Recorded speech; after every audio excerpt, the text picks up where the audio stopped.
ওকে, আমরা আগের ভিডিওতে দেখেছিলাম যে আমরা কিভাবে একটা লোকাল সাইট তৈরি করতে পারি এবং আমরা একটা লোকাল সাইট তৈরি করেছি এবং এখানে আমরা দেখেছি এখানে আমাদের প্লাগইনস, সো এখানে কোনো প্লাগইনস এখন পর্যন্ত ইনস্টল করা নাই। যদি আমাদের কোনো প্লাগইন ইনস্টল করার দরকার হয় তাহলে আমরা এখান থেকে যে কোনো একটা প্লাগইনসকে ইনস্টল করতে পারি। আমরা যেহেতু নিজেরা একটা প্লাগইনস বানাবো এবং আমরা কোনো ইনস্টল করব না, সো আমরা প্লাগইনস বানাবো। সো প্লাগইনস বানানোর জন্য আমাদের যে লোকাল হোস্টটা ছিল আমরা এখানে চলে আসবো। ওকে, সো এখানে আসার পর আমি যে একটা সাইট নেম দিয়েছিলাম যে অ্যাডমিন, সো এখানে অ্যাডমিন থেকে আমরা যাব হচ্ছে এখানে সাইট ফোল্ডার। ওকে, সাইট ফোল্ডারে ক্লিক করলে আমরা এখানে দেখতে পারবো যে অ্যাডমিনের এখানে সাইট ফোল্ডার অ্যাপস, এটা হচ্ছে কনফিগ, একটা হচ্ছে লোকাল। এখান থেকে আমরা যাব অ্যাপসে। অ্যাপসে ক্লিক করার পর এখানে লেখা থাকবে পাবলিশ। তো পাবলিশে এখানে ক্লিক করলে আমরা দেখবো যে লেখা থাকবে ডাব্লিউপি কন্টেন্ট। ওকে, এখানে ক্লিক করলে আমরা দেখতে পাবো প্লাগইনস নামে আমাদের একটা ফাইল আছে। এইখানে আমরা আমাদের প্লাগইনসটা তৈরি করব। এটা অনেকভাবে তৈরি করতে পারি। এটা আমরা সরাসরি এইভাবে ভিএস কোড ইউজ করেও করতে পারি। সরি, এটা আমরা অনেকভাবে এখানে আমাদের প্লাগইনসটা, আমাদের যে ব্লকটা আছে আমরা এটা বানাইতে পারি অনেকভাবে। সো আমাদের এখানে যে প্লাগইনস ফোল্ডারটা ছিল, সো এখানে যে আমার প্লাগইনস ফোল্ডার ছিল, আমরা চাইলে এখানে যদি দেখি আমাদের আপাতত কোনো প্লাগইনস ইনস্টল করা নেই বা এখানে কোনো প্লাগইনস আমরা দেখতে পাচ্ছি না। এখানে প্লাগইনস আসার পর আমরা এখান থেকে চাইলে বিভিন্নভাবে আমরা আমাদের প্লাগইনসটা শুরু করতে পারি। আমি অন্যভাবে আমরা টার্মিনাল দিয়ে শুরু করতে পারি বা বিভিন্নভাবে সে শুরু করতে পারে। সো আমি এটাকে সরাসরি আমার প্লাগইনসটাকে ধরে ভিএস কোডে ড্র্যাগ করে ছেড়ে দিচ্ছি।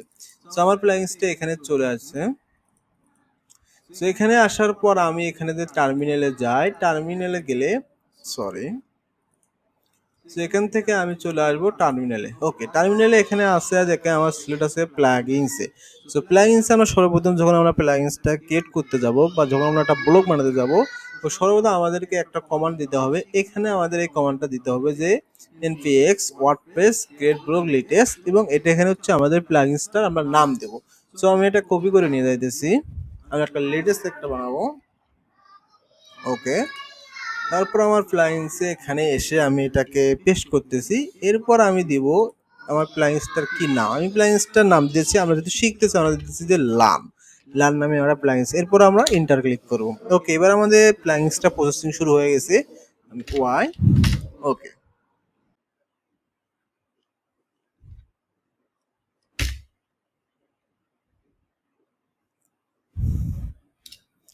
ওকে, আমার প্লাগইনসটা কিন্তু অলমোস্ট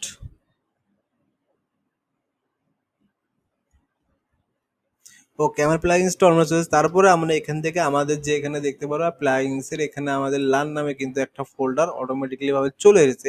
বাই দ্য ওয়ে, এখন আমরা দেখতেছি কিভাবে আমরা এটা ওদের কমান্ড অনুযায়ী আমরা একটা প্লাগইনসের ফোল্ডার তৈরি করতে পারি। এরপর আমরা দেখবো আমরা নিজেরা এগুলো নিজেরাই আমরা কিভাবে তৈরি করতে পারি, আমরা কিভাবে একটা ব্লগ বানাতে পারি, কিভাবে আমরা কন্ট্রোল বানাতে পারি, কিভাবে আমরা সবকিছু আমরা নিজেরাই নিজেগুলো বানাবো, আমরা কিভাবে এটার একটা লাইভ ফাইল আমরা কিভাবে কি করতে পারি, আমরা সবকিছু পরবর্তীতে নিজেই বানাবো। আমরা আপাতত এদের যে কমান্ডটা ছিল এটা দিয়ে বানানোর চেষ্টা করলো, এরপর আমরা নিজেই বানাবো। সো এরপর প্লাগইন থেকে আমার যে ফোল্ডারটা আছে আমি সিডি করে এখানে বলে দিয়েছি, সিডি করে আমাদের এই ফোল্ডার সিডি এলইএ আর লার্নে গেলাম। এরপর আমাকে যাইতে হবে, আমাকে স্টার্ট দিতে হবে, এনপিএমটা স্টার্ট দিতে হবে।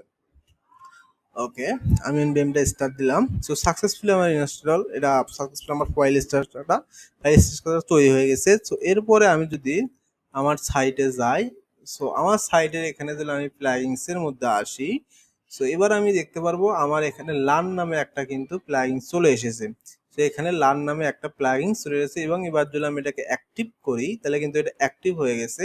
এবং আমি যদি এবার পেজে আসি, পেজে আসার পর আমি অ্যাড পেজ তৈরি করি এবং এবং এখানে আসি, যদি আমার এটা অটোমেটিক ব্লক তৈরি হয়ে গেছে, আমি যদি দেখি যে লার্ন, এই যে দেখেন আমার লার্ন নামে একটা জিনিস তৈরি হয়ে গেছে। বাই দ্য ওয়ে, এখানে কিভাবে ফাইল স্ট্রাকচার ভাবে তৈরি হয়ে গেল, কিভাবে কি করতে হয়, আমরা আস্তে আস্তে এই বিষয়গুলো নিয়ে পরবর্তীতে ভিডিওতে কথা বলবো। আজকে আমরা দেখলাম কিভাবে একটা আমরা ফাইল স্ট্রাকচার তৈরি করতে পারি এবং কিভাবে আমরা এটাকে অ্যাক্টিভ করতে পারি এবং কিভাবে আমাদের ফাইল স্ট্রাকচার আমরা এই ভিডিওতে দেখতে পারি। সো আজকের ভিডিওটা এই পর্যন্ত, দেখা হবে পরের ভিডিওতে।